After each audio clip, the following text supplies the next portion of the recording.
40 வருஷத்துக்கு ஒரு முறை தான் மூங்கில் மரம் பூ பூக்கும். அதிலிருந்து வருவது தான் மூங்கில் அரிசி.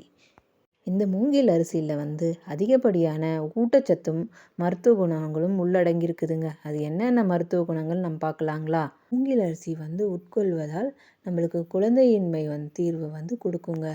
இந்த அரிசி நம்ம அன்றாட உணவில் சேர்த்திக்கிறனால நம்மளுக்கு மூட்டு வலி, முதுகு வலி, வாதம் போன்ற நோய்களிலிருந்து நம்மளுக்கு தீர்வு கிடைக்குங்க. இந்த அரிசியில் விட்டமின் B6 இருக்கிறதுனால நம்மளோட பற்கள் ஆரோக்கியத்துக்கும் மிகவும் நல்லதுங்க.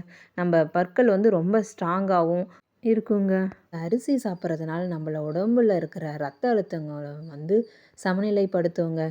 இதில் கால்சியம் நிறைய இருக்கிறதுனால நம்மளோட போன் ஸ்ட்ரென்த்துக்கு ரொம்ப யூஸ்ஃபுல்லாக இருக்குங்க. இப்போ எங்கள் வெப்சைட்டில் ஆஃபர் போயிட்டுருக்காங்க. நீங்கள் எந்த அரிசி வாங்கினாலும் 100 கிராம் சத்து மாவு உங்களுக்கு ஃப்ரீயாக கொடுக்குறோங்க. உடனே ஆர்டரை ப்ளேஸ் பண்ணுங்கள். தேங்க்யூ. Keep supporting us.